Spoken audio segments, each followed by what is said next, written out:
கர்த்தருடைய நாமம் மகிமைப்படட்டும். சகரியா 4 6வது வசனத்தில் செருபாபேலுக்கு சொல்லப்படுகிற கர்த்தருடைய வார்த்தை என்று இருக்கு இல்லையா?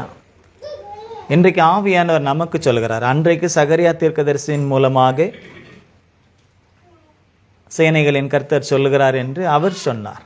யாருக்கு, எந்த நபருக்கு கர்த்தர் சொன்னாரோ அவருடைய பெயரை சொல்லி சொன்னார். அப்போ இன்றைக்கு நம் ஒவ்வொருவருக்கும், சபையாய் கூடி வந்திருக்கிற நம் ஒவ்வொருவருக்கும் இந்த வார்த்தையை கொடுக்கிறார். அப்போ இந்த வார்த்தையை முதலாவது நமதாக்கி கொள்ள வேண்டும். இப்போ நமதாக்கி கொள்ள வேண்டும் என்று சொன்னால் அந்த வார்த்தையை கர்த்தருடைய ஆவியானவர் எப்படி நமக்கு உணர்த்தி கொடுக்கிறாரோ அப்படி நாம் ஏற்றுக்கொள்ள வேண்டும். இப்போ இங்கே செருபாபேலுக்கு சொல்லப்படுகிற கர்த்தருடைய வார்த்தை என்னவென்றால் என்ற அந்த இடத்துல நம்ம பெயரை போட்டு நம்ம வாசிக்கணும். ஆனால் நம்ம பெயரை சொல்கிறதுக்கு நம்மளுக்கு என்ன இல்லை, பயமாக இருக்கு. நம்ம பேரை சொல்கிறதுக்கே நமக்கு பயமாக இருக்குது. சத்தமாக வாசிக்கலாமா? நான் அவங்க பேரை போட்டு அந்த இடத்துல வாசிங்க பார்க்கலாம்.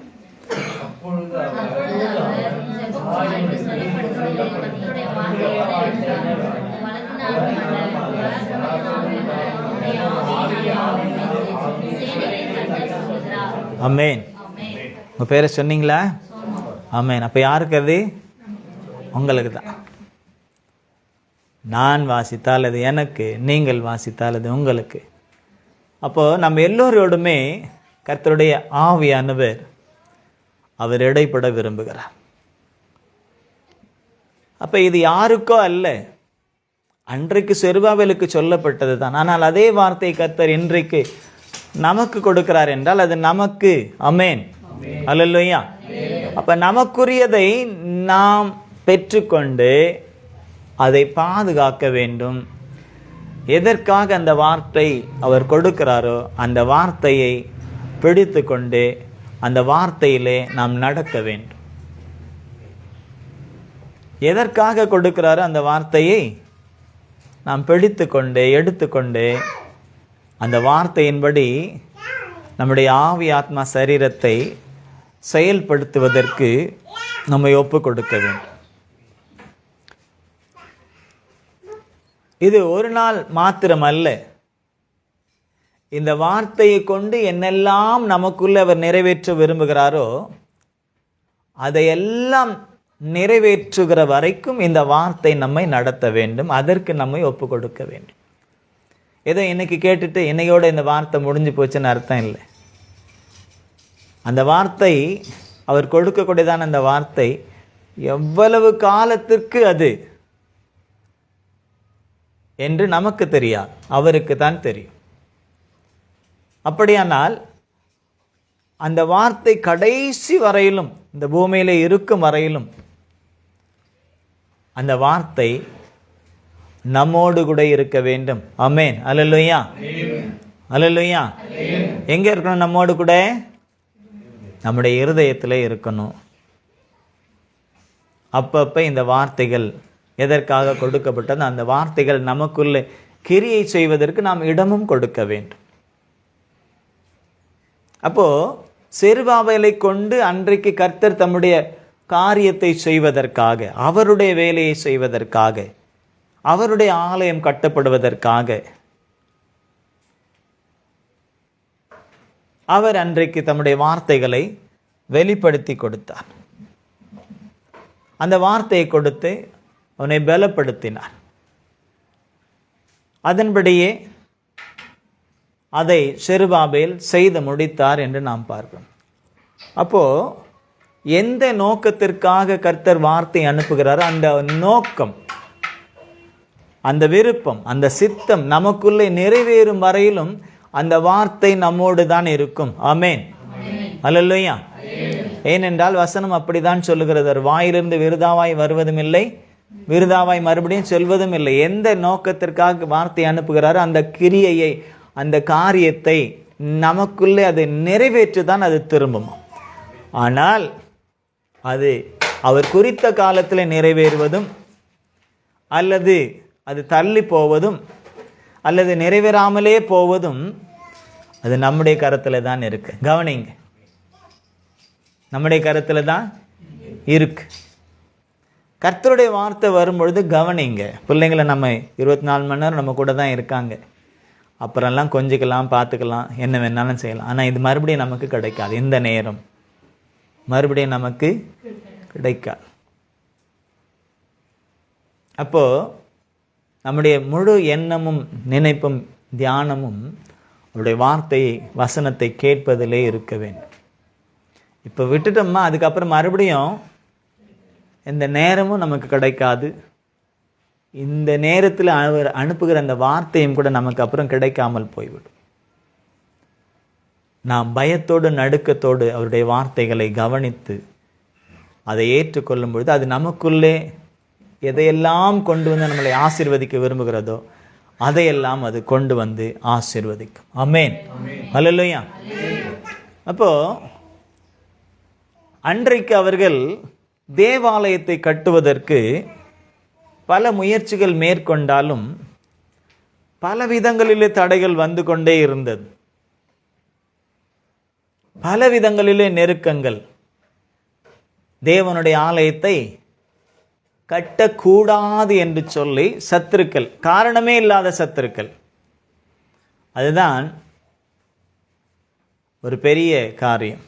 காரணமே இல்லாத சத்துருக்கள், அவர்களுக்கும் தேவனுடைய ஆலயத்திற்கும் சம்பந்தமே இல்லை. அதே போல அவர்களுக்கு அதை தடுப்பதினாலும் அவர்களுக்கு ஒன்றும் ஆகப் போவதில்லை. ஆனால் அந்த மனுஷர்களை சத்ருவானவன் கையில் எடுத்து, பிசாசானவன் கையில் எடுத்து தேவனுடைய ஆலயம் அல்லது தேவனுடைய ராஜ்யம் இந்த பூமியிலே கட்டப்படக்கூடாது என்பதற்காக முனைப்போடு செயல்பட்டான். ஒருபுறம் கர்த்தருடைய பிள்ளைகள் கர்த்தருடைய ஆலயத்தை கட்ட வேண்டும் என்று முனைப்பாய் இருக்க அவர்கள் கிரியை செய்ய, இன்னொரு புறம் அதைவிட அதிக முனைப்போடு கூட கவனிங்க. இங்கே கவனிங்கன்னு சொன்னேன். ஆராதனை முடிஞ்சதுக்கப்புறம் கவனிங்க. புரியுதா? அவங்க எங்கே ஓடினாலும் உங்கள் கண் இங்கே இருக்கட்டும், அவங்க கீழே விழுந்தாலும் உங்கள் கண் இங்கே இருக்கட்டும். இங்கே கவனிங்க. உங்கள் செவியும் கண்களும் உங்கள் இருதயமும் இங்கே நோக்கி இருக்கட்டும்.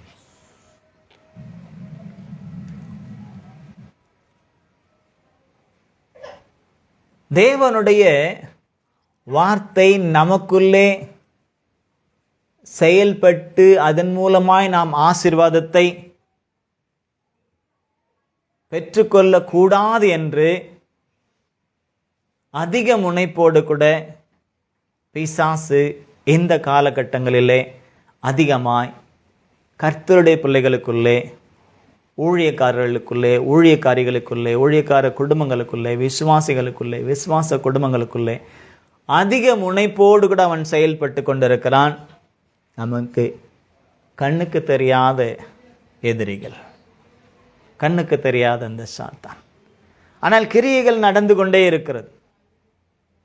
பல விதங்களிலே அவன் முனைப்போடு பல காரியங்களை அவன் செய்து கொண்டிருக்கிறான்.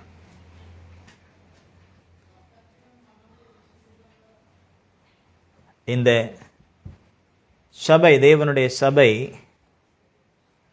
ஆரம்பிக்கப்படும் பொழுது பயங்கர பிரச்சனைகளும் பயங்கர தடைகளும் வந்தது. அது புறஜாதிகள் மத்தியில் இருந்து அல்ல, முழுக்க முழுக்க முழுக்க கர்த்தருடைய பிள்ளைகள் மூலமாகத்தான். அதுவும் கர்த்தருடைய பிள்ளைகள் என்று சொன்னால் விசுவாசிகள் கூட இல்லை. அதிக முனைப்போடு இந்த ஊழியம், இந்த சபை கட்டப்படக்கூடாது என்று, ஆரம்பிக்கக்கூடாது என்று முனைப்போடு செயல்பட்டவர்கள் கர்த்தருடைய ஊழியர்கள். என்னெல்லாம் செய்யணுமோ அத்தனையும் செய்தார்கள்.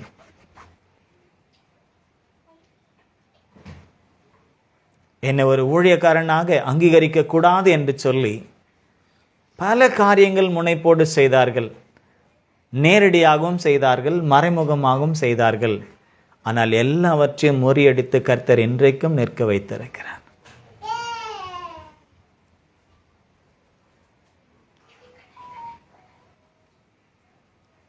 நம்முடைய வாழ்க்கையும் அப்படித்தான், நம்முடைய குடும்பமும் அப்படித்தான்.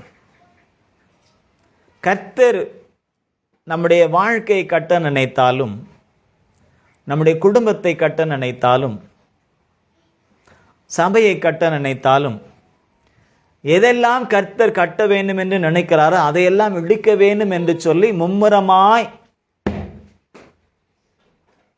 நம் பின்னாக இருந்து நமக்கு விரோதமாய் கிரியை செய்து கொண்டே இருக்கக்கூடியவன் சத்ருவானவன். அப்ப நாம அதிக முனைப்போடு கூட நாம தேவனை சார்ந்து கொள்ள வேண்டும். ஆமென்.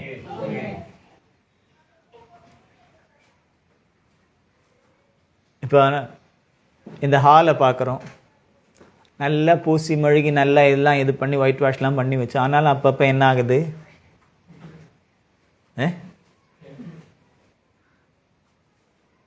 நாம் ஏதாவது செய்தோமா? இல்லை வெளியிலேருந்து யாராவது வந்து செய்தாங்களா? ஆனால் ஏதோ நம்ம கண்ணுக்கு தெரியாத ஒன்று என்ன ஆகுது? அதை பாழ்படுத்துது இல்லையா? கண்ணுக்கு தெரியாத ஒன்று பாழ்படுத்துறது. அப்போ இங்கே இருக்கு, அங்கே ஒரு ஜீவன் இருக்குன்னு நமக்கு தெரியுமா? இப்போ நம்ம நல்ல சிமெண்ட் எல்லாம் பூசி, நல்ல கலவெல்லாம் பூசி, நல்ல ஒயிட் வாஷ்லாம் பண்ணி நல்லா வச்சுருக்கோம். அங்கே எந்த ஒரு உயிரினமும் இல்லைன்னு நம்ம நினைக்கிறோம். இப்படி பொத்து பொத்து வர்றதுக்கு காரணம் அங்கேயும் சில உயிரினங்கள் இருக்கிறது, பாழ்படுத்துகிற உயிரினங்கள்.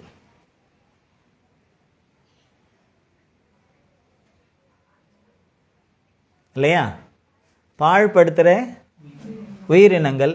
ஆனால் நம்ம அதை பற்றி இதுவரையிலும் என்னைக்காவது சிந்திச்சிருக்கோமா? அங்கே ஒரு உயிரினம் இருக்குது, அது இப்படி பாழ்படுத்து.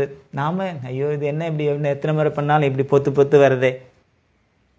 ஆனால் வீட்டை பாழாக்கக்கூடிய, சுவற்றை பாழாக்கக்கூடிய சில நுண்ணுயிரிகள் அதை பாழாக்கி கொண்டிருக்கிறது. நாமும் அப்பப்போ அதுங்களுக்கு கொஞ்சம் அழிச்சு என்ன செய்கிறோம்? மேலே மேலே பூசுகிறோம். ஆனால் மறுபடியும் அதை என்ன செய்யுது? பொத்துட்டு வருது. அப்போ அதுக்கு காரணம் என்ன? அப்போது நம்ம முழுமையாக அந்த நுண்ணுயிரியை, அந்த பாழ்படுத்தக்கூடிய அந்த காரியத்தை நாம் என்ன செய்யலை?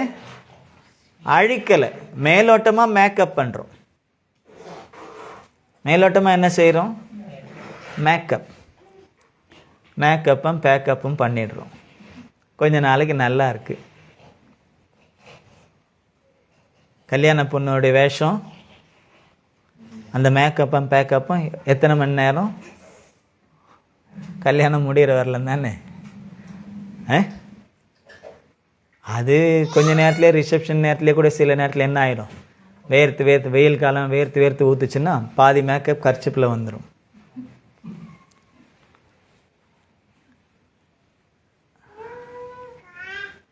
பாழாக்கக்கூடியது நம் கண்ணுக்கு தெரியாமல் நம்மை பாழாக்கி கொண்டிருக்கிறது.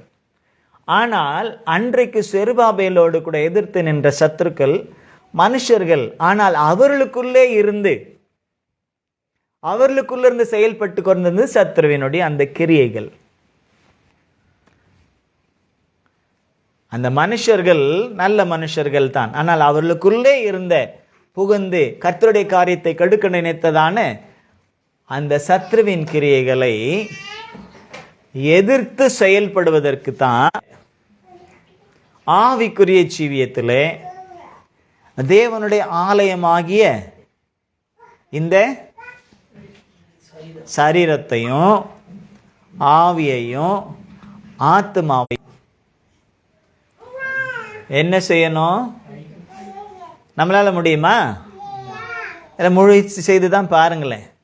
எத்தனை முறை முயற்சி செய்து பார்த்துருக்கோம். உங்களுக்குள்ளே நமக்குள்ளே வரக்கூடிய சில பாவ காரியங்கள் எத்தனையோ முறை நம்ம முயற்சி பண்ணி பார்த்துருக்கோம்.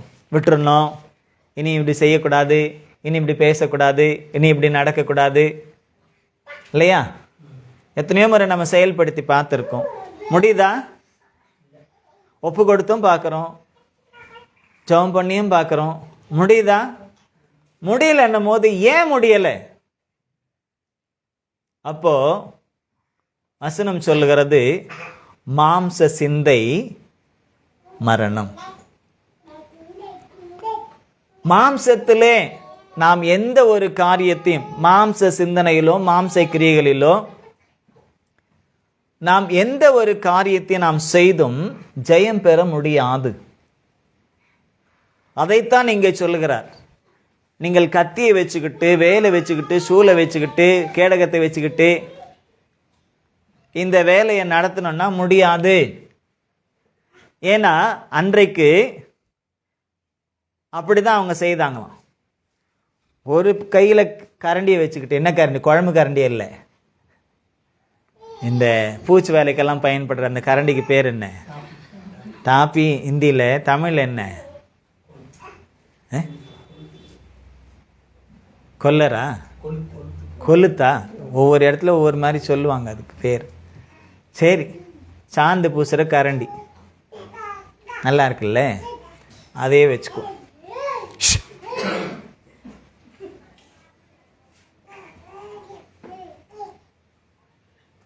அதை ஒரு கையில் பிடிச்சிக்கிட்டு, இன்னொரு கையில் இடுப்பில் பட்டயத்தையும் வச்சுக்கிட்டு, எப்போவும் இதையும் செய்யணும், யுத்தம் வந்தால் யுத்தத்தையும் பார்க்கணுன்ற மாதிரியே அவங்க இருந்தாங்களாம். இப்படித்தான் அன்றைக்கு சூழ்நிலை இருந்தது. அதனால் தேவனுடைய அந்த ஆலயம் கட்டப்படுவதற்கு தடைகள் இருந்து கொண்டே இருந்தது.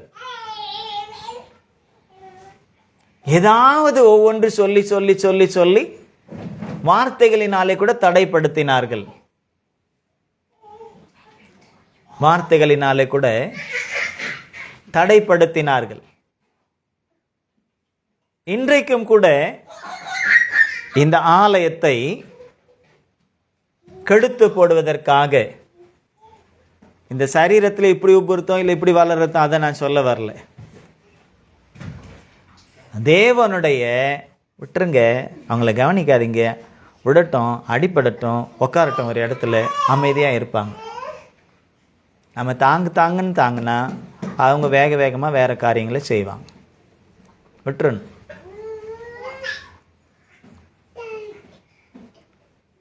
அது சரியாக போயிடும்.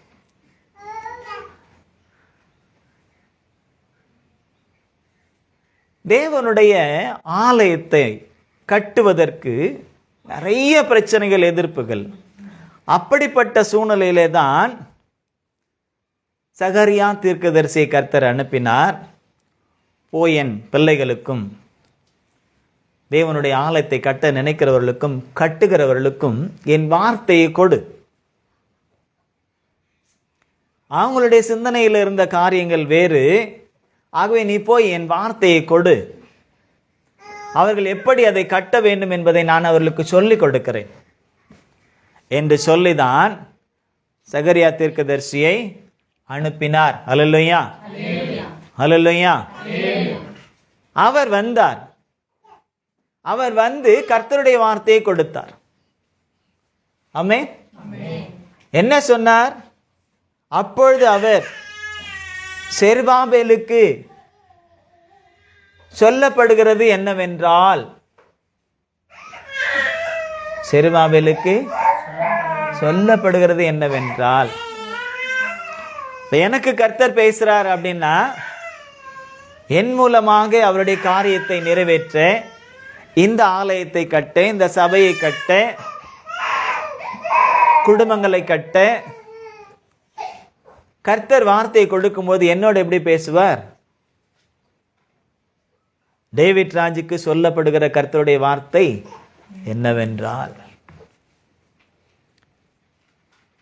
டேவிட் ராஜின் மூலமாக இந்த வார்த்தை உங்களுக்கு கடந்து வரும்போது அது டேவிட் ராஜனுடைய வார்த்தை அல்ல, அது கர்த்தருடைய வார்த்தை. அப்ப அங்க பேர் அங்க மாறுகிறது.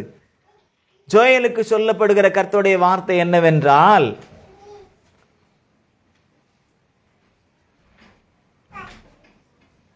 நாம் எவ்வளவு தான் போராடினாலும், எவ்வளவு தான் மாம்சத்தில் கிரியை செய்தாலும் சில காரியங்களை நம்மளால் மேற்கொள்ள முடியாதல்லவா? ஆகவே அப்படி மேற்கொள்ள முடியாத சூழ்நிலையில் நாம் கட்டுகிறோம் விழுகிறது, அல்லது அப்படி அது நின்று விடுகிறது, பாதியில் அரைகுறையாக எப்படி இருக்கிறது என்று நாம் நினைக்கும் பொழுது, ஏன் இப்படி என்னுடைய வாழ்க்கையில் இப்படிப்பட்ட பிரச்சனைகள், இப்படிப்பட்ட போராட்டங்கள், இப்படிப்பட்ட பாடுகள்? நான் பரிசுத்தமாய் ஜீவிக்கணும்னு நினைக்கிறேன், நான் பரிசுத்தமாய் ஜீவிக்க முடியலை. நான் பாவம் செய்யக்கூடாதுன்னு நினைக்கிறேன், ஆனால் பாவம் செய்கிறேன். நான் கெட்ட வார்த்தை பேசக்கூடாதுன்னு நினைக்கிறேன், ஆனால் கெட்ட வார்த்தை பேசுகிறேன். கெட்ட நடக்கைகள் நடக்கக்கூடாதுன்னு பார்க்குறேன், ஆனால் நடக்கிறேன். சண்டை வேணான்னு நினைக்கிறேன், ஆனால் சண்டை வருது. எப்போ வேணான்னு நினைக்கிறோமோ அப்போ தான் ஜாஸ்தியாக வருது இல்லை? அமைதியாக இருக்குன்னு நினைக்கிறேன், ஆனால் அமைதியாக இருக்க விட மாட்டேன்றாங்க. பொறுமையாக இருக்கணும்னு நினைக்கிறேன், ஆனால் பொறுமையாக இருக்க ஏதோ ஒரு பிரச்சனைகள் வருகிறது இந்த பொறுமையை மீறுவதற்கு.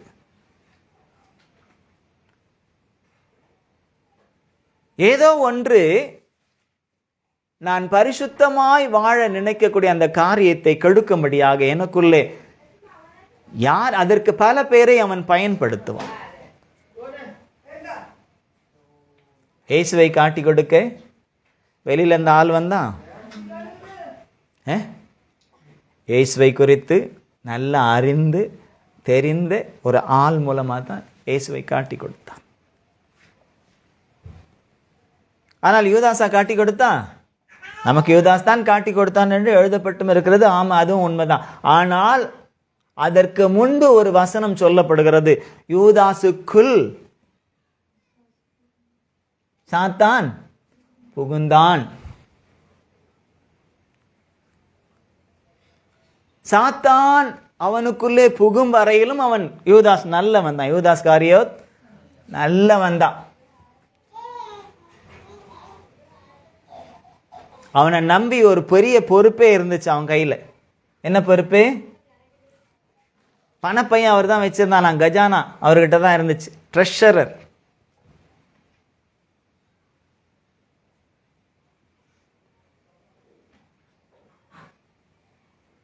ஆனால் அவனுக்குள்ளே பிசாசு புகுந்தது. பிசாசு புகுவதற்கு சில விஷயங்கள் எதுனா வேணும் இல்லையா? நமக்குள்ள பிசாசு புகழணும் அப்படின்னு சொன்னால் ஏதாவது வேணும், ஏதாவது ஒரு ரீசன் வேணும் உள்ள வர்றதுக்கு, ஏதாவது ஒரு காரியம். அதாவது அவன் உள்ளே வருவதற்கு ஏற்ற ஒரு சில காரியங்கள். பரிசுத்தமான இடத்துல பிசாசு வாசம் செய்ய முடியாது. அப்ப அவன் வாசம் செய்யணும்னு சொன்னா அவனுக்கு ஏற்ற மாதிரி ஒரு காரியம் இருக்கணும்.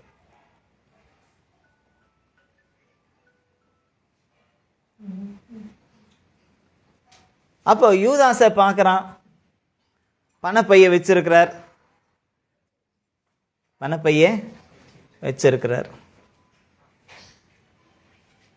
ஆனா அது அவர்தான் இல்லை, அது பொதுவானது, எல்லாருக்கும் ஆனது, ஊழியத்திற்கானது, பொதுவானது, எல்லாருக்கும் ஆனது. அவன் என்னது, அவன் கையில 1,00,000 ரூபாய் இருந்தா கூட அவன் என்ன செய்ய முடியும்? கையில வச்சிருக்கலாம். யூதாஸ் கிட்ட 1,00,000 இருக்குதுன்னு சொல்லலாம், இல்ல 1 கோடி இருக்குதுன்னு சொல்லலாம்.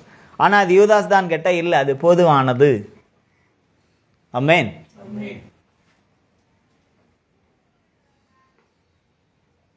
அப்போ அங்கே அந்த இடத்துல தான் பிசாசு யூதாசை தொடுறான். வசனம் இன்னொரு இடத்துல சொல்லப்படுது, அவனுக்கு கொஞ்சம் பண ஆசை இருந்துச்சு அப்படின்னுட்டு. பணப்பைய வச்சிருந்ததுனால கூட என்ன வந்துருச்சு? பண ஆசை வந்துருச்சு.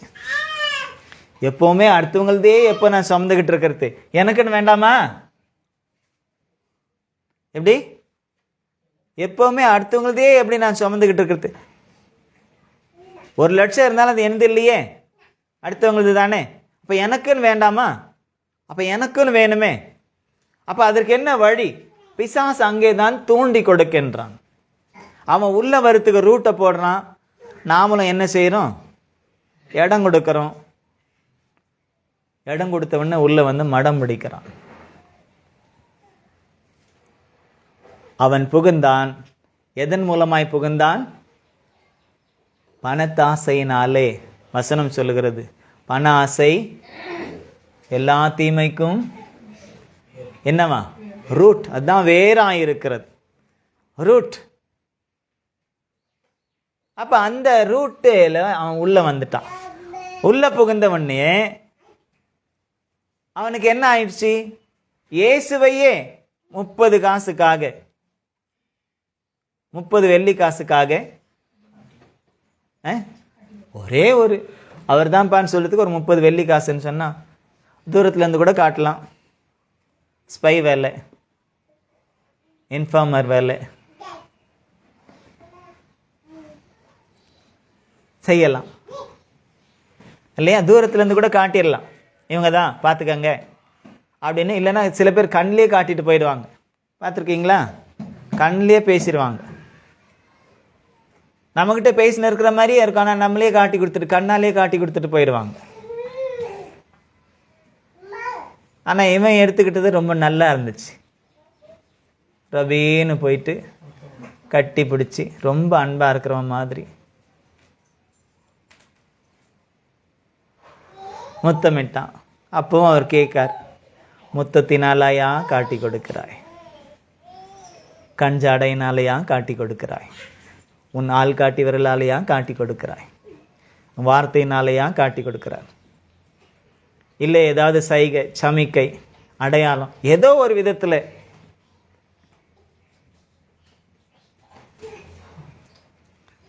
இப்போ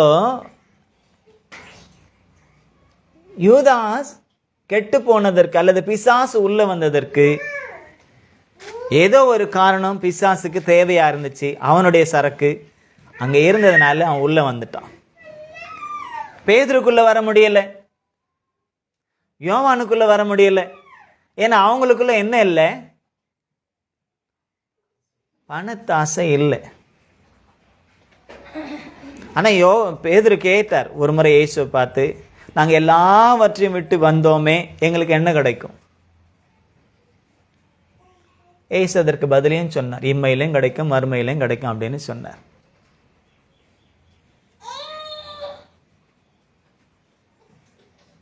அத இயேசு, உயிர்த்தெழுந்த இயேசு அவர்களுக்கு தரிசனமாகி அவர்களை அபிஷேகத்தினால நிரப்பி அவர்களை தம்முடைய வல்லமையினால் அவர்களை எடுத்து பயன்படுத்தும் பொழுது பேதுருவும் யோவானும் சொன்னது அப்போஸ்தலர் நிருபத்தில் எழுதப்பட்டிருக்கிறது, எங்ககிட்ட என்ன இல்லை? யூதாஸ் கிட்ட இருந்த மாதிரி 1 லட்சமோ ட்ரெஷரர் பணமோ இல்லை, இல்லை காட்டி கொடுத்த பணமும் இல்லை. எங்ககிட்ட என்ன இல்லை? வெள்ளியும் இல்லை, பொண்ணும் இல்லை.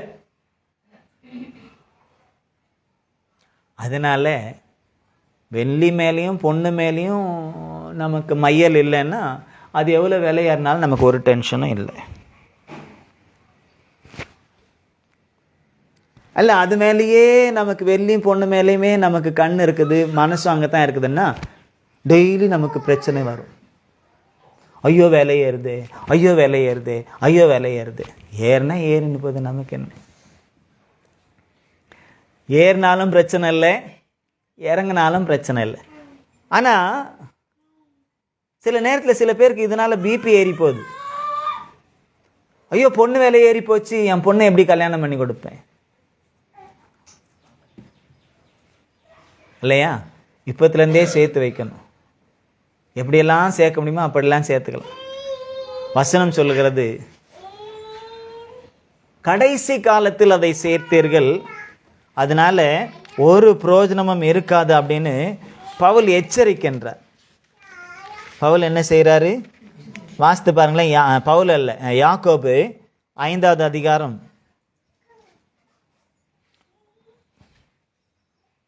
1, 2, 3 வாசிங்க சீக்கிரமா. ஜேம்ஸ் சாப்டர் 5 1 to 3 சீக்கிரம். ஐஸ்வர்யவான்களே கேளுங்கள், உங்கள் மேல் வரும் நிர்பந்தங்களின் நிமித்தம் அலறி அழுங்கள். உங்கள் ஐஸ்வர்யம் அழிந்து உங்கள் வஸ்திரங்கள் பொட்டரித்து போயின, உங்கள் பொன்னும் வெள்ளியும் துருப்பிடித்தது. அவைகளிலுள்ள துரு உங்களுக்கு விரோதமாய் சாட்சியாயிருந்து அக்னியை போல உங்கள் மாம்சத்தை தின்னும் கடைசி நாட்களிலே பொக்கிஷத்தை சேர்த்தீர்கள். என்ன இருக்குதா இதுல? உங்கள் பொன்னும் வெள்ளியும் எப்படி இருக்கான்? என்ன பிடிச்சிருக்கான்? துரு பிடிச்சிருக்கு. நான் அப்பப்போ பாலிஷ் பண்ணிக்கிறேனே. பாலிஷ் பண்ணும் போதெல்லாம் எவ்வளோ போகுதுன்னு நமக்கு தெரியாது. சேதாரம்.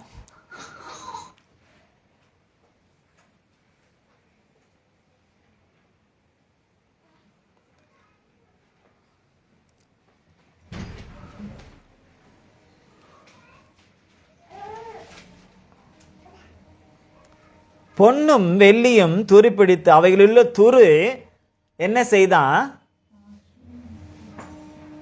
உங்களுக்கு யார் வச்சிருக்காங்களோ அவங்களுக்கு விரோதமா என்ன செய்தான் அது? அப்போ அது நல்ல சாட்சியை நமக்கு கொடுக்கல, விரோதமான சாட்சியை கொடுக்கிறது. ஏன்னா சில பேர் சொல்லுவாங்க, அது இருந்தால் நல்லது இல்லை, அவசரத்துக்கு உதவும் இல்லை. எப்படி அவசரத்துக்கு வச்சிருக்கிறதே தப்பு, அது மேல விசுவாசத்தை வேற மாதிரி வைக்கிறது அதை விட தப்பு. அவசரத்துக்கு உதவுன்னா அப்ப என்ன ஆயிப்போச்சு? நமக்கு தேவன் மேல் விசுவாசம் இல்லை, அது இருக்குதுன்றதுனால நமக்கு விசுவாசம் அது மேல போகுது. சரி, அவசரத்துக்கு உதவும், கொண்டு போயிட்டு மார்வடிக்கிட்ட அதை படிக்க வைப்போம், வட்டிக்கு படிக்க விடுவோம், பணம் கட்டி பிள்ளைங்களை படிக்க வைக்கிற மாதிரி அதை படிக்க வைப்போம். மறுபடியும் அதை மீட்கும் போது ஒரு பெரிய போராட்டம். குறித்த நேரத்தில் மீட்கலன்னு சொன்னா, குறித்த நேரத்தில் வட்டி கட்டலைன்னா அவன் அவ்வளோதான், மூழ்கி போச்சுன்னுமா. அங்கே மூழ்கி போச்சுன்னா அவங்க குடும்பமே மூழ்கி போகும். பிரச்சனைகள், போராட்டங்கள். அவர் சொல்றாரு, அக்னியை போல உங்கள் மாம்சத்தை தின்னும் கடைசி நாட்களில் பொக்கிஷத்தை சேர்த்தீர்கள். எதை நாம் சேர்க்க வேண்டும், எதை நாம் கட்ட வேண்டும், எதை நாம் எப்படி செயல்படுத்த வேண்டும் என்பதை நாம் அறியாததினால்தான் இப்படி அழிந்து போகக்கூடியதான காரியங்கள் மேல் நாம் மையல் கொண்டு யூதாசை போல நாம் அழிந்து கொண்டிருக்கிறோம். ஆனால் பேதுருவும் யோவானும் அவங்க சொன்ன வார்த்தை, இப்படி துருப்பிடித்து எங்களுக்கு விரோதமாய் சாட்சி இடுகிற பொன்னும் வெள்ளியும் எங்ககிட்ட இல்லை, அதை விட விலையேற பெற்றது எங்ககிட்ட இருக்கு, அதை நான் கொடுக்கிறேன் என்று சொல்லி கொடுத்தார்கள். ஜீவன் உண்டானது. அல்லேலூயா. அங்க அழிவு உண்டாகவில்லை, அங்கே ஜீவன் உண்டானது. அப்ப இந்த தேவனுடைய ஆலயமாகிய இந்த சரீரத்தையோ, இந்த ஆவியையோ, ஆத்மாவையோ, சபையையோ, நம்முடைய குடும்பத்தையோ, நம்முடைய சொந்த ஜீவியத்தையோ கவனிங்க, கெடுக்கக்கூடியதான காரியங்கள் உலக பிரகாரமா வேணா அது நமக்கு மேன்மையாக தெரியலாம், ஆனால் அது தேவனுடைய ஆலயத்தை கெடுக்குதுன்றத மாத்திரம் நினைச்சுக்கங்க. அப்ப தேவனுடைய ஆலயம் இப்படி நமக்கு கண்ணுக்கு தெரியாத இந்த பூஞ்ச காளான்கள் போல எவ்விதமாய் சுவற்றையெல்லாம் பாதிக்கிறதோ, அதை போல நம்முடைய ஆவிக்குரிய ஜீவியத்தை பாதிக்க, நம்முடைய ஆவிக்குரிய ஜீவியத்தை நாம் இழந்து போக, ஆவியை இழந்து போக, அபிஷேகத்தை இழந்து போக, அக்னியை இழந்து போக, நமக்கு உண்டான எல்லா விதமான ஆசீர்வாதம், ஏன் ரட்சிப்பையும் கூட இழந்து போகக்கூடிய அளவிற்கு சத்ருவானவன் நமக்கு தெரியாமல் நமக்குள்ளே சில பூஞ்ச காளான்களை போன்ற சில பிரச்சனைகளை நமக்குள்ளே கொண்டு வந்து நமக்கு ஆவியே இல்லாதவங்களை போல பாவியா மாத்திடுறான். அதனால்தான் வெளிப்படுத்தின விசேஷம் 7 சபைகளுக்கும் தூது அவர் அனுப்பும் பொழுது மனம் திரும்புன்னு சபைக்கு தான் சொன்னாரு, உலகத்துக்கு சொல்லல. அல்லேலூயா. உலகத்தாருக்கு சொல்லக்கூடிய மனம் திரும்புதல் வேறு, சபைக்கு சொல்லக்கூடிய மனம் திரும்புதல் வேறு. உலகத்தாருக்கு கர்த்தருடைய வார்த்தை வருவது வேறு, கர்த்தரை ஏற்றுக்கொண்டு அவருடைய சபையிலே வந்து அங்கம் வகித்து அவருடைய நாமத்தை மைமைப்படுத்தி அவரை ஆராதிக்கிற பிள்ளைகளுக்கு அவர் கொடுக்கக்கூடிய வார்த்தைகள் வேறு. உலகத்துக்கு கொடுக்கக்கூடிய வார்த்தை கொஞ்சம் இனிப்பாக தான் இருக்கும், ஏன்னா அவங்க கசப்புலேருந்து வெளியே வரணுன்றதுக்காக. ஆனால் கர்த்தருடைய பிள்ளைகளுக்கு கொடுக்கக்கூடிய கர்த்தருடைய வார்த்தை எப்படி இருக்கும்? சம்மட்டிய மாதிரி இருக்குமா. இருபுறம் கருக்குள்ள பட்டயத்தை போல இருக்குமா? ஏன் அவங்களுக்கு ஒரு மாதிரி இவங்களுக்கு ஒரு மாதிரி? ஏன் அப்படின்னா பாரபட்சம் உள்ள தேவன் அல்ல, நம்முடைய நன்மையை கருதி அதை செய்கின்றார். அல்லேலூயா, அல்லேலூயா. தகப்பன் சிட்சியாத பிள்ளைகள் வேசியின் பிள்ளைகள் என்று சொல்லப்படுகிறது.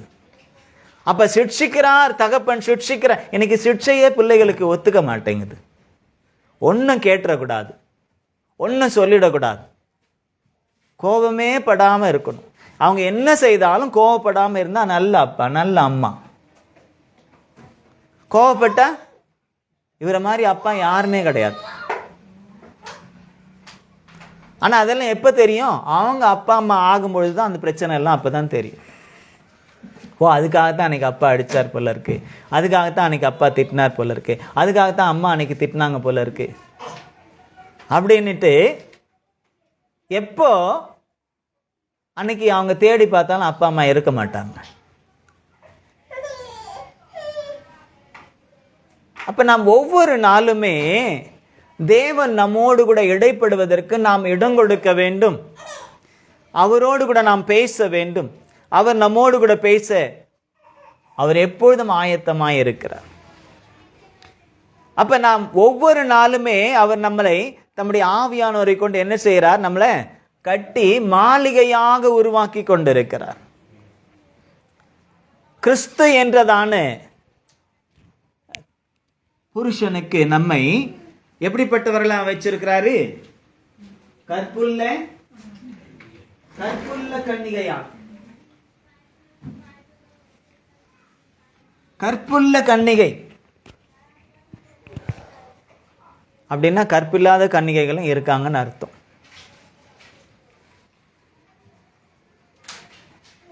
கற்புள்ள கன்னிகை அவள் பரிசுத்தமானவள். கற்பில்லாமல் அவள் கன்னிகையாய் இருந்தாலும் அவள் யாரு? அசுத்தமானவள். தேவன் விரும்புகிறது கற்புள்ள கன்னிகை. பவுல் அதை தான் சொன்னார், உங்களை கற்புள்ள கன்னிகையாக கிறிஸ்து என்னும் ஒரே புருஷனுக்கு, பல புருஷனுக்கு அல்ல, ஒரே புருஷனுக்கு நியமித்தபடியினால்.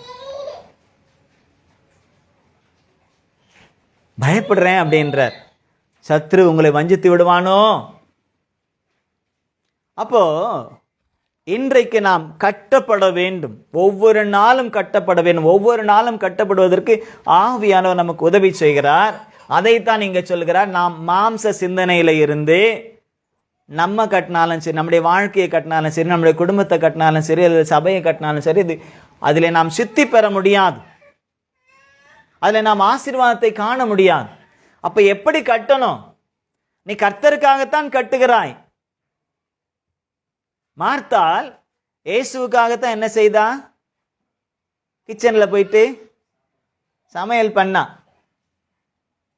இயேசுக்காக மட்டும்தான் பண்ணால, அவன் சாப்பிட மாட்டான், வீட்டில் இருக்கவங்க சாப்பிட மாட்டான். ஆனா பேர் என்ன?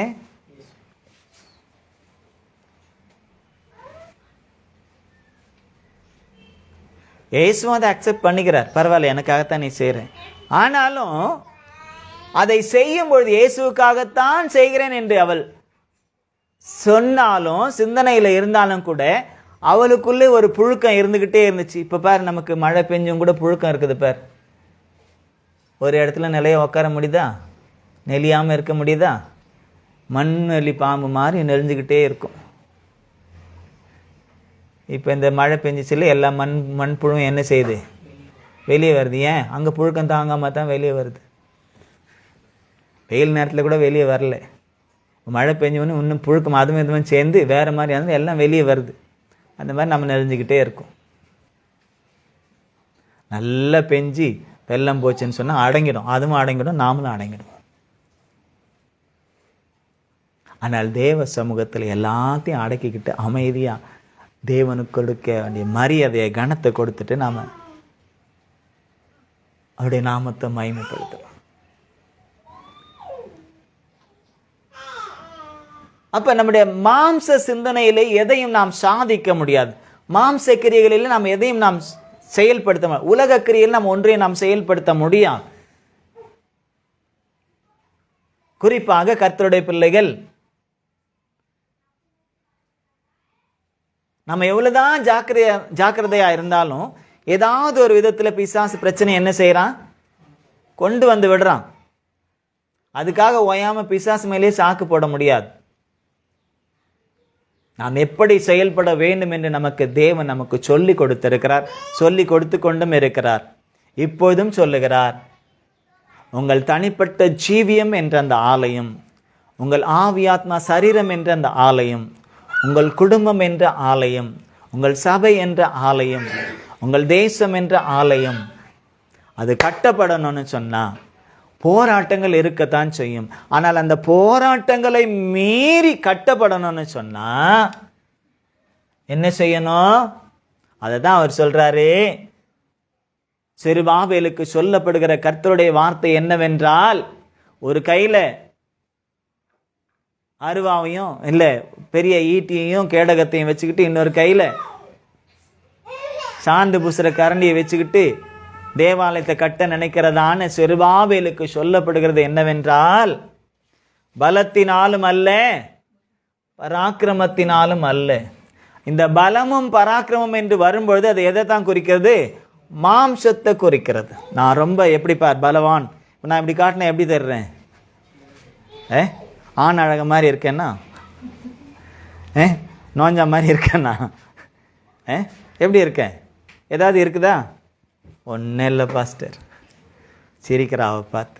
நான் பார்க்காத பலவானா எப்படியெல்லாம் இருக்காங்க ஆளுங்க, வெயிட் லிஃப்ட் பண்ணி அப்படி பண்ணி இப்படி பண்ணி, அப்படியெல்லாம் ஒன்றும் இல்லையே. ஒன்றும் இல்லை. இல்லை இல்லைன்னா இல்லை தான்.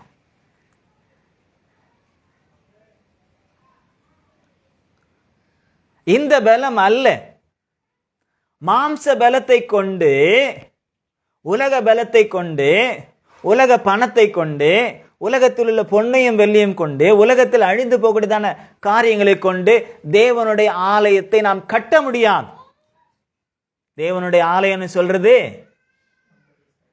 இந்த கல்லு கட்டடத்தை மாத்திரம் அல்ல, இந்த சரீரமாகிய ஆலயம், அதற்குள்ள இருக்கக்கூடிய ஆவி ஆத்மா, நம்முடைய குடும்பமாகிய ஆலயம், நம்முடைய தனிப்பட்ட ஜீவியம் என்ற ஆலயம், சபை என்ற ஆலயம், எதுவாயிருந்தாலும், அல்லது தேசத்தின் எழுப்புதல் ரட்சிப்பு எதுவாயிருந்தாலும், மாம்ச சிந்தனையில மாம்ச கிரியைகளை, உலகத்தின் கிரியை வைத்துக்கொண்டு நம்மால் ஒன்றும் சாதிக்க முடியாது. நிறைய வழிமுறை இருக்கு, இப்படி பண்ணலாம் அப்படி பண்ணலாம், நிறைய மெத்தட் இருக்கு, இப்படி பண்ணலாம் அப்படி பண்ணலாம்.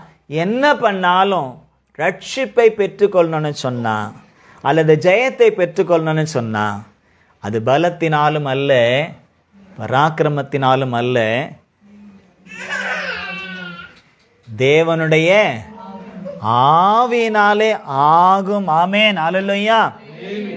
என்னுடைய ஆவியினாலே ஆகும் என்று பேசின கர்த்தர் சொன்னார். இன்றைக்கும் அதை ஆவியானவர் உறுதிப்படுத்துகிறார். என்னுடைய ஆவியினாலே ஆகும். நீங்கள் ஸ்திரப்பட வேண்டுமா? நீங்கள் சீர்பட வேண்டுமா? நீங்கள் செயல்பட வேண்டுமா? எனக்காக எழும்பி பிரகாசிக்க வேண்டுமா? உங்கள் குடும்பம் பிரகாசிக்க வேண்டுமா? உங்கள் பிள்ளைகளுடைய வாழ்க்கையை பிரகாசிக்க வேண்டுமா? நீங்கள் செய்ய வேண்டியது, உங்கள் பலத்தை நம்பாதீங்க, உங்க பராக்கிரமத்தை நம்பாதீங்க. நீங்க நம்ப வேண்டியது என்னுடைய ஆவியை. அல்லேலூயா, அல்லேலூயா. என்னுடைய ஆவியினாலே ஆகும். என்னுடைய ஆவியினாலே ஆகும். யாருடைய ஆவி? தேவனுடைய ஆவி. இப்ப நமக்குள்ள இருக்கிறது யாருடைய ஆவி? தேவனுடைய ஆவி தான். எப்படி இருக்கிறாரா அந்த தேவனுடைய ஆவியானவர் நமக்குள்ளே? எப்படிப்பட்ட ஆவியானவரா இருக்கிறாரு? பரிசுத்த ஆவியானவராய், தேற்றரவாளனாய், வருங்காரியங்களை நிகழ்காரியங்களையும் அறிவிக்கிறவராய், கண்டித்து உணர்த்துகிறவரமாய். அடுத்தவங்கள இல்லை, முதல்ல நம்மளை. நமக்குள்ள இருந்தால் நமக்குள்ள தீமை காரியங்கள், அவர் பிரியமில்லாத காரியம் இருந்தால் முதல்ல நம்மளை தான் கண்டிப்பார். ஆமென். கண்டித்து உணர்த்துகிறவராய், போதித்து நடத்துகிறவராய், கண்ணை வைத்து ஆலோசனை சொல்லுகிறவராய், சோர்ந்து போனா தேற்றுகிறவராய், பலவீனப்பட்டா பலப்படுத்துகிறவராய். நம்ம எப்படியெல்லாம் பிசாசு நமக்கு விரோதமான காரியங்களை கொண்டு வந்து விழுந்து போவதற்கான காரியங்களை எல்லாம் நமக்கு விரோதமாய் கொண்டு வந்தாலும் கூட நம்மளை நிலைநிறுத்துகிறவராய், நம்மோடு கூட பரிசுத்த ஆவியானவர் இருக்கிறார். அதைத்தான் இயேசுவானவர் நமக்காக கொடுத்துட்டு போயிருக்கிறார். ஆமென். அதற்காக இயேசுவுக்கு நாம எப்போ நன்றி சொல்லிக்கிட்டே இருக்கணும். அவர் மாத்திரம் அப்படியே நான் போறேன்ப்பா, நீங்க எல்லாம் ஆயத்தப்பட்டு வாங்க அப்படின்னு அவரு போயிட்டு பரிசுத்த ஆவியானவர் அனுப்பங்களால் கண்டு என் விரல்களை அவருடைய ஆணி பாய்ந்த கரத்துல போட்டு என் முழு கையும் அவருடைய விழாவில் போட்டு பார்த்தாலோடையும் நான் நம்ப மாட்டேன். ஏசு அவருக்கு தரிசனம் கொடுக்கலன்னா தோமா ரட்சிக்கப்பட்டிருப்பாரு, வந்திருப்பாரு, ஏசுவின் சிஷ்யராய் இருந்திருப்பாரு, ரத்த சாட்சியா மறிச்சிருப்பாரு, ஒன்னும் நடந்திருக்காது. ஆனால் நம்மேல் கரிசனை கொண்ட தேவன் அன்றல்ல இன்றும் அவர் நம்மோடு கூட இருந்து நம்மை நடத்துகிறார். ஆமென். அல்லேலூயா. ஏனென்றால் அவர் நம்மேல் நினைவாய் இருக்கிறார். அல்லேலூயா. எப்பொழுதும் நம்மேல் தான் நோக்கமாய் இருக்கிறார்.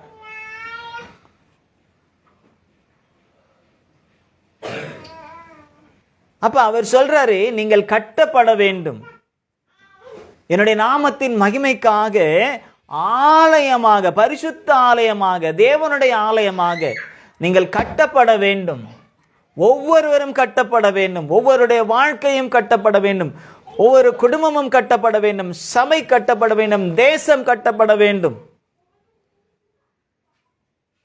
அதற்கு மாம்ச பலமும் பராக்கிரமும் ஒன்றுக்கும் உதவாது, என்னுடைய ஆவியினாலே ஆகும் என்று சொல்லுகிறார். அல்லேலூயா. அவருடைய ஆவியினாலே தான் ஆகும். கிறிஸ்தவத்தை அன்னைக்கே ஒழிச்சிருவன்னு சொன்னாங்க, ஒழிஞ்சு போச்சா? ஏன் ஒழியல தெரியுமா? அவருடைய ஆவியினாலே அது ஆகிக்கொண்டே இருக்கிறது, வளர்ந்து கொண்டே இருக்கிறது. இந்த ஆவியானவர் இல்லைன்னா கிறிஸ்தவமே இல்லை. ஆவியானவர் தான் வளர்த்துக்கிட்டு இருக்காரு ஒழிய நான் இதை வளர்த்தேன்னு யாரும் பெருமை சொல்லவே முடியாது. எந்த ஊழியக்காரனும் சொல்ல முடியாது, எந்த அப்போஸ்தலனும் சொல்ல முடியாது. ஏன்னா எல்லாரையும் நடத்தி கொண்டு இருக்கிறவர் பரிசுத்த ஆவியானவர். அல்லேலூயா. எவ்வளவு பெரிய அற்புதங்க அடையாளங்களை செய்யறவங்களா இருந்தாலும் சரி, பெரிய அப்போஸ்தலனா இருந்தாலும் சரி, பெரிய தீர்க்கதரிசியா இருந்தாலும் சரி, பெரிய மெய்ப்பனா போதகனா இருந்தாலும் சரி, பெரிய சுவிசேஷகனா இருந்தாலும் சரி, பெரிய அற்புதங்கள் அடையாளங்கள் செய்யறவங்களா இருந்தாலும் சரி, ஆவியானவர் கூட இல்லைன்னா யாரும் ஒண்ணுமே இல்லை, டம்மி பீஸ். என்னை ஒரு விதத்தில் அவர் பயன்படுத்த நினைத்தால், அவர் பயன்படுத்த நான் ஒப்பு கொடுத்தால் அவர்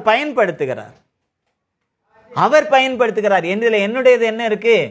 ஒண்ணுமே இல்லை. நம்ம சாப்பிட்றதுக்கு எதை பயன்படுத்துவோம்? கையை பயன்படுத்துவாரோம். தட்டு வேண்டாம், சாப்பாடு வேண்டாம், கை மட்டும் போதுமா? சமைக்க வேண்டாம். இப்போ நம்ம சாப்பிட போகிறோம், தட்டில் போடுறோம். அந்த தட்டு சொல்லுது, நான் தான் உன்னை காப்பாற்றுறேன். எப்படி?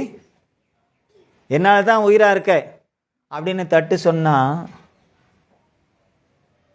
நம்ம என்ன நினைப்போம்?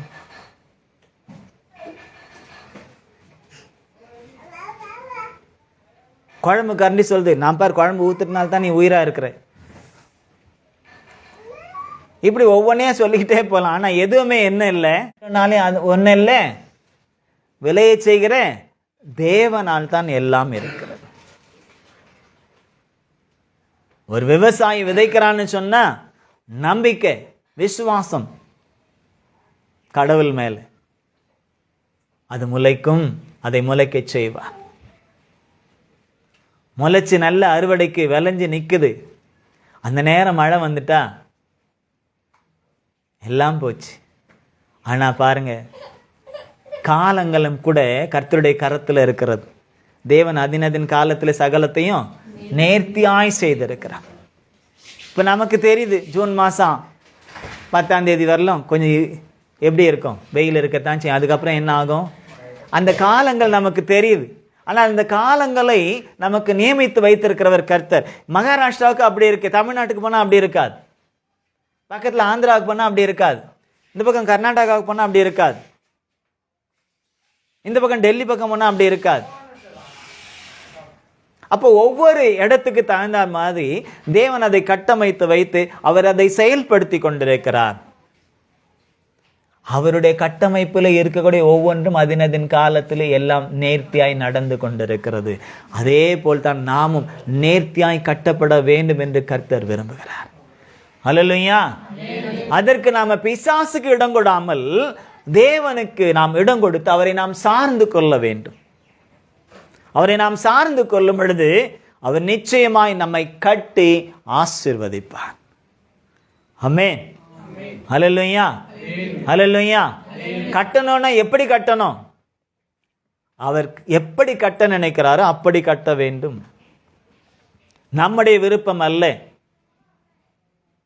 நம்முடைய சித்தம் அல்ல, நம்முடைய கிரியைகள் அல்ல, நம்முடைய எண்ணங்கள் அல்ல, நம்முடைய செயல் திட்டங்கள் அல்ல.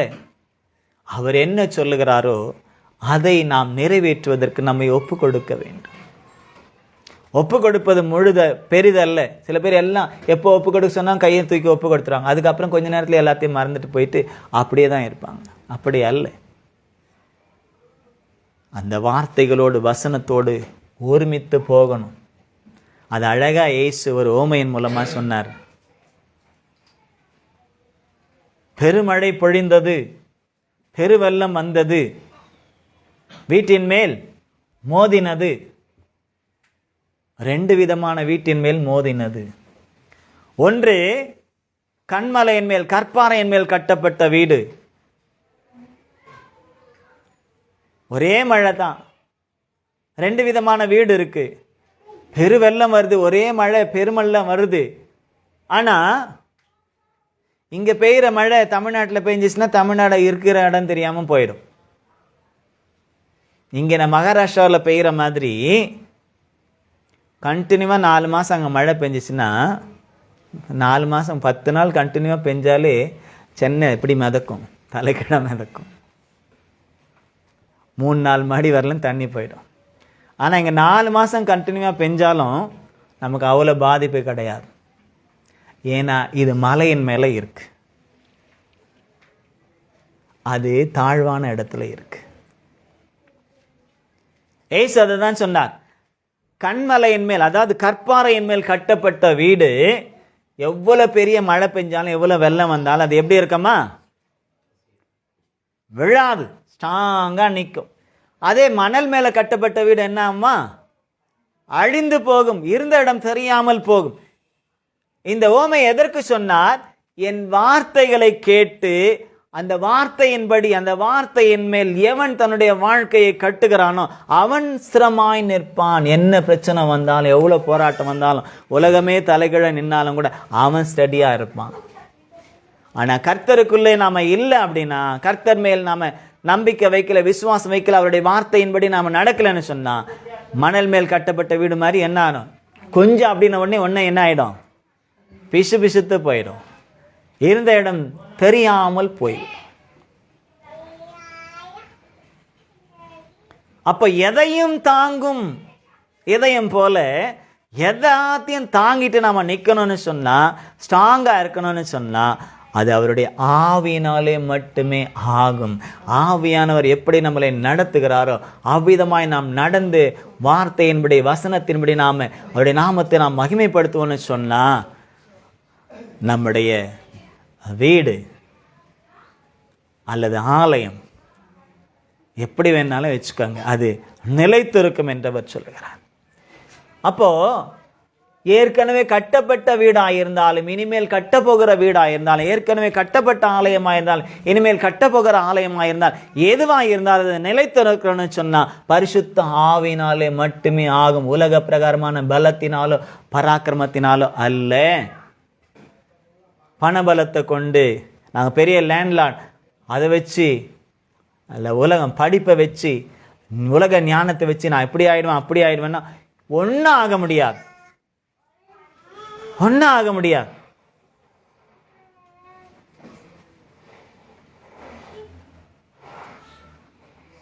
நாம் நிலைத்து நிற்க வேண்டும், மேன்மையாய் நிற்க வேண்டும், நிமிர்ந்து நிற்க வேண்டும், கட்டப்பட்டவர்களாய் நிற்க வேண்டும் என்று சொன்னால் அவருடைய ஆவியானவராலே நாம் நடத்தப்பட வேண்டும். ஆமென்.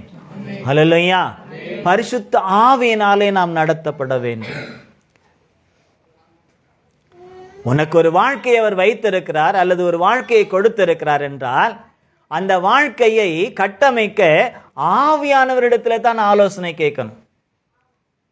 ஆமென். ஹல்லேலூயா. ஆவியானவரிடத்துல வேதத்துல நீங்க வாசித்து பார்த்தீங்கன்னா தேவ ஆவியினாலே நடத்தப்பட்டவர்கள் எல்லாருடைய வாழ்க்கையும் ஆசீர்வாதமாய் இருந்தது. தேவ ஆவியினாலே நடத்தப்பட அவருடைய வாழ்க்கை எவ்விதமாய் அகோரமாய் முடிந்தது என்பதும் வேதம் சொல்லுகிறது. ஆபிரகாம் தன்னுடைய குமாரன் ஒரே குமாரனுக்கு பெண்ணு பார்க்க விரும்பினார். யாருக்கிட்ட கேட்டாரு? யார் அவரை நடத்தினது? அவர் சொந்த விருப்பப்படி பொண்ணை பார்த்தாரா? இல்லை. அவர் சொல்லி அனுப்புகிறார். உனக்கு முன்னால என் தேவன் தம்முடைய தூதன் எலியேசர்கிட்ட அவர் சொல்றாரு, உனக்கு முன்னால நான் வணங்கி வருகிறேன், நான் ஆராதிக்கிறேன், நான் ஏற்றுக்கொண்ட தேவன் தம்முடைய தூதனை அனுப்பி என்ன செய்வார்? உனக்கு காரியத்தை வாய்க்க செய்வார். வாய்க்க செய்தாரா இல்லையா? ஆமென். தகப்பன் தேவனிடத்துல ஆலோசனை கேட்டான். பிள்ளையும் எங்க தான் இருந்தார்? அப்போ ரெபேக்கால் அம்மா வரும்போது எங்க இருந்துட்டு வந்தார்? அவரு வீட்டுல இருந்து வந்தாரா? தேவனோடு தொடர்பு கொண்டு தியானம் பண்ணி முடிச்சுட்டு வரார். எங்க அப்பா பொண்ணு பார்க்க அனுப்பியிருக்கிறார், எங்க அப்பா பொண்ணு பார்க்க அனுப்பியிருக்கிறார், பொண்ணு வரப்போது டும் டும், பொண்ணு வரப்போது டும் டும்லாம் அப்படி குச்சிக்கிட்டு இல்லை. அவர் தேவனோடு இருந்தார். அப்பாவும் தேவனை நம்பி அனுப்பினார். அந்த வேலைக்காரனும் தேவனை நம்பி போனான். கர்த்தரங்க எல்லா காரியத்தையும் வாய்க்கிச்சது. பொண்ணு வருது. இவர் தியானத்தை முடிச்சுட்டு வராரு. அவங்க மீட் பண்றத பாருங்க. ஒருத்தர் மீட் பண்றாங்க. ஒருத்தர் ஜெபத்திலிருந்து தியானத்திலிருந்து வருகிறார். இன்னொரு பெண் வந்து தேவனுடைய ஆலோசனைப்படி தூதனை அனுப்பி தேவனை ஆயத்தப்படுத்தி அங்க கொண்டு வர. ரெண்டு பேரை மீட் பண்றாங்க. அதுக்கப்புறம் இவங்க யாரு அவங்க யாருன்னு அங்க வேலைக்காரன் அந்த ஊழியக்காரன் தான் இன்ட்ரோடியூஸ் பண்ணி வைக்கிறார். அதுக்கப்புறம் போயிட்டு ரெண்டு பேரும் சேர்ந்து வாழ்கிறார்கள். அல்லேலூயா. இதுதான் வாழ்க்கை. தேவனால் கட்டமைக்கக்கூடிய வாழ்க்கை அதுதான். தேவனால் கட்டமைக்கக்கூடிய குடும்ப வாழ்க்கை இதுதான். உலகத்தில் 1008 முறை இருக்கு திருமணம் வந்தா இல்லையா? 10 செருப்பு தையணுன்றாங்க. எதுக்குன்னு தெரியல. ஆபிரகாம் ஊழியக்காரனிடத்துல உண்மையை சொல்லி அனுப்பினார். ஊழியக்காரங்கிட்ட, உங்களை நடத்துகிற ஊழியக்காரங்கிட்ட உங்களை குறித்துதான காரியங்களை உண்மையா சொல்லணும். எங்ககிட்ட போய் சொல்றதுனால உங்களுக்கு ஒரு லாபமும் இல்லை. அதை தேவன் பார்க்கிறார். எதுவா இருந்தாலும் ஓப்பனா இருந்தா தான் தேவன் கிரியை செய்வார். ஆபிரகாம் ஓப்பனா சொல்லி அனுப்புறார் ஊழியக்காரங்கிட்ட, எப்ப இதுதான். அந்த ஊழியக்காரனும் பயத்தோடு பக்தியோடு தான் போறார். அவர் விருப்பப்படி அவர் போல. அங்கேயும் போயிட்டு அவர் ஜெபிக்கிறார். ஜெபிச்சு தான் பொண்ணை கூட்டு வர்றார். இங்கே அவர் ஜெபத்தோட தியானத்தோடு இருந்தார். பெண்ணு ஆயத்தப்பட்டு வரா. அவள் எப்படி இருந்தாலும் தெரியுமா? அந்த பெண்ணு ஈசாக்குக்கு எப்படி இருந்தா? மனநோவா இருந்தான்னு சொல்லப்படுதா? தன் தாய்க்காக அவன் துக்கம் கொண்டிருந்தான். அந்த துக்கம் நீங்கி ஆறுதல் அடைந்தான். ஆறுதலை கொடுக்கிறவளா கொண்டு வந்தார். ஆவியினாலே நடத்தப்படும். புருஷனாயிருந்தாலும் மனைவியாயிருந்தாலும் தகப்பனாயிருந்தாலும் தாயாயிருந்தாலும் பிள்ளைகளாயிருந்தாலும் பரிசுத்த ஆவியினாலே நடத்தப்பட வேண்டும். அதுவே ஆகும். ஆமென். அதுவே நிலைத்து நிற்கும். ஆகும்னா என்ன? நிலைத்து நிற்கும், வாய்க்கும், கட்டப்படும், வெற்றி உண்டு, தோல்வி என்பது இல்லை.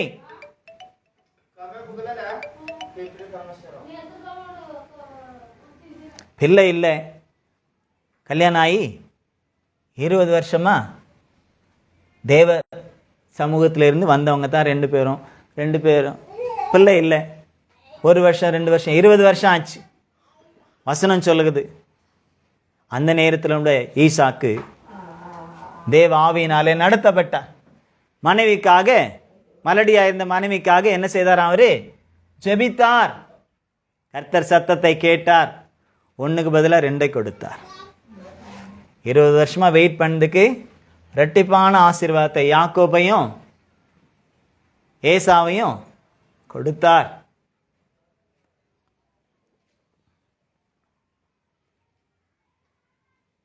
ஆவியினாலே ஆகும்.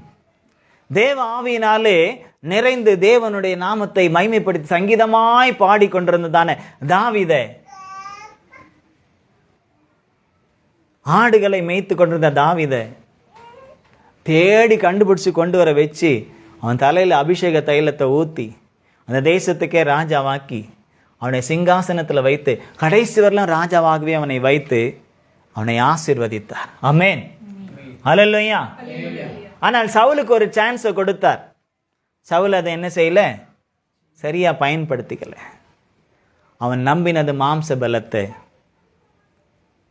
அதனால் அவன் விழுந்து போனான். தாவீது நம்பினது கர்த்தரையும் கர்த்தருடைய ஆவியையும் அவருடைய அபிஷேகத்தையும், அதனால் அவன் நிமிர்ந்து நின்றான். ஹல்லேலூயா.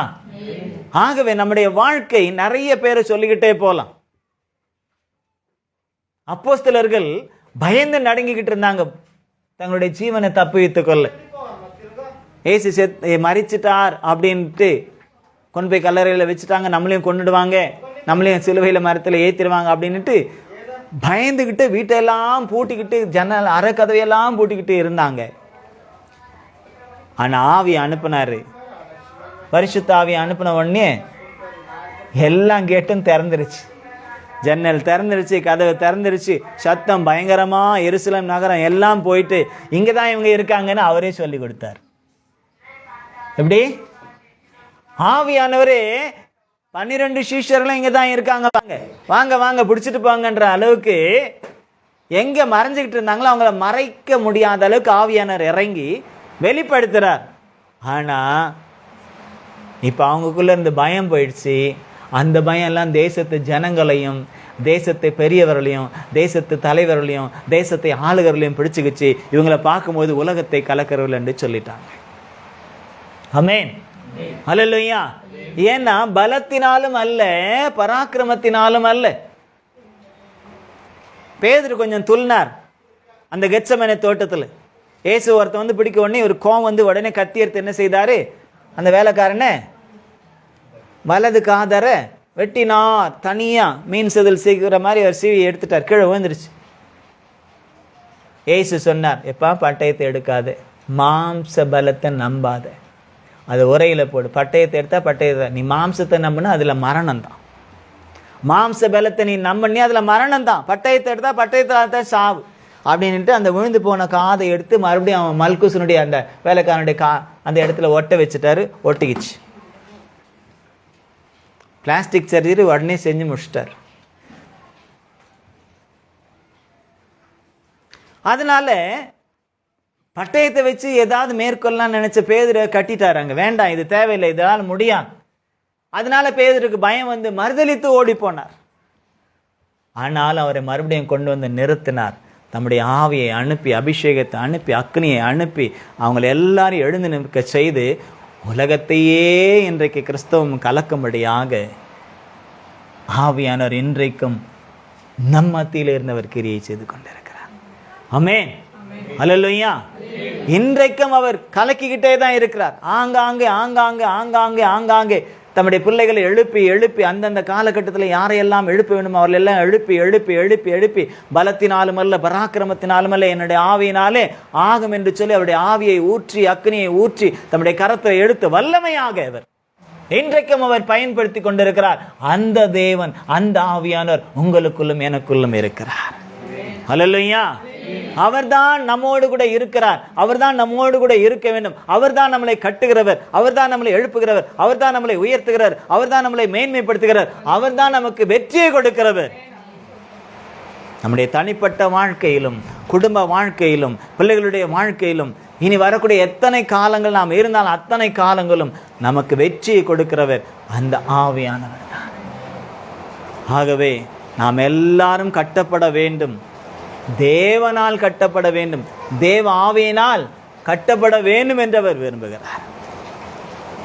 அதற்கு நாம் என்ன செய்யணும்? ஒப்பு கொடுக்க வேண்டும். அல்லேலூயா. அதற்கு நம்மை ஒப்பு கொடுக்கணும். அவர் என்ன சொல்லுகிறாரோ அதை மட்டும் செய்ய வேண்டும். நம்மை ஒப்பு கொடுக்கணும். பலத்தினாலும் அல்லன்னு சொன்னா அது இல்லை. ஆமேன். பராக்கிரமத்தினாலும் அல்ல. ஆமேன். அவருடைய ஆவியினாலே ஆகும் என்றால் ஆமேன்னு சொல்லணும். ஆமேன். ஆகவே நம்முடைய மாம்ச பலத்தை, மாம்ச சிந்தனைகளை, மாம்ச கிரியைகளை, உலக பிரகாரமான எண்ணங்களை, உலக பிரகாரமான ஐஸ்வர்யங்களை, உலக பிரகாரமான ஞானத்தை எல்லாத்தையும் மூட்டை கட்டி தூரமாக வச்சுட்டு ஆவியானவருடைய கரத்தில் ஒப்பு கொடுக்குறேன்னு சொல்லிட்டு ஒப்பு கொடுத்து நாம் ஜீவிக்கும் பொழுது நாமும் நம்முடைய குடும்பமும் நம்முடைய சபையும் நம்முடைய தேசமும் எல்லாம் கட்டப்பட்டு ஆசீர்வாதத்தை அனுபவிக்கும். முந்தின ஆலயத்தின் மகிமையை பார்க்கலாம் பிந்தின ஆலயத்தின் மகிமை பெரிதாக இருக்கும். ஆமென். அல்லேலூயா. முந்தின ஆலயம் இடிக்கப்பட்டது, இயேசு இடிக்கப்பட்டார். பிந்தின ஆலயம் எழுப்பப்பட்டது, சீஷர்கள் எழுப்பப்பட்டார்கள். இயேசு செய்ததை விட அதிகமான அற்புதங்கள் அடையாளங்களை சீஷர்கள் செய்தார்கள். சீஷர்கள் செய்ததை காட்டிலும் இன்னும் அநேக அற்புத அடையாளங்கள் இன்றைக்கும் நடந்து கொண்டிருக்கிறது. உங்களையும் கொண்டு என்னையும் கொண்டு கர்த்தர் செய்ய வல்லவராயிருக்கிறார். அதற்கு நம்மை ஒப்பு கொடுப்போமா? ஆண்டவர் நம்முடைய கரத்தில் என்னை ஒப்பு கொடுக்கிறேன்.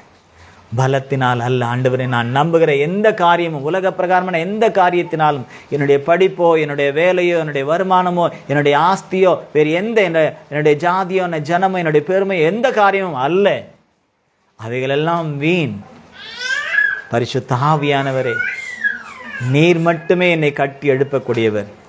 நீர் மட்டுமே என்னுடைய சொந்த வாழ்க்கையை கட்டி எழுப்பக்கூடியவர். நீர் மட்டுமே என்னுடைய குடும்பத்தை கட்டி எழுப்பக்கூடியவர்.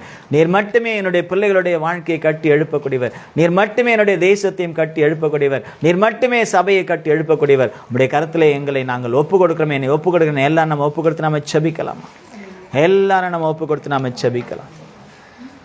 பலத்தினாலும் அல்லவே, பராக்கிரமும் அல்லவே, பலத்தினாலும் அல்லவே, பராக்கிரமும் அல்லவே, ஆவியினாலே ஆகும் என்று ஆண்டவர் வாக்கே அருளினாரே. ஆவியினாலே ஆகும் என்று ஆண்டவர் வாக்கு அருளினாரே. தேசமே பயப்படாதே, மகிழ்ந்து களி கூறு. தேசமே பயப்படாதே, மகிழ்ந்து களி கூறு.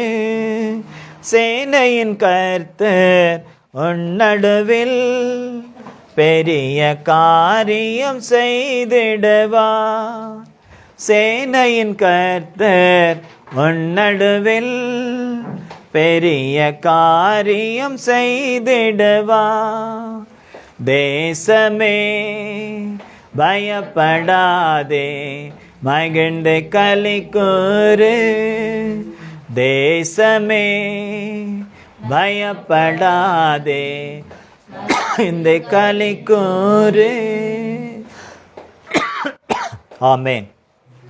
செருபாபேலுக்கு சொல்லப்படுகிற கர்த்தருடைய வார்த்தை பலத்தினாலும் அல்ல, பராக்கிரமத்தினாலும் அல்ல, என்னுடைய ஆவியினாலே ஆகும் என்று சேனைகளின் கர்த்தர் சொல்கிறார். சபையே, சபையில் உள்ள கர்த்தருடைய பிள்ளைகளே, இன்றைக்கு கர்த்தர் சொன்ன வார்த்தை பலத்தினாலும் அல்ல, பராக்கிரமத்தினாலும் அல்ல, அவருடைய பரிசுத்த ஆவியினாலே எல்லாம் ஆகும். ஆமென், ஆமென், ஆமென்.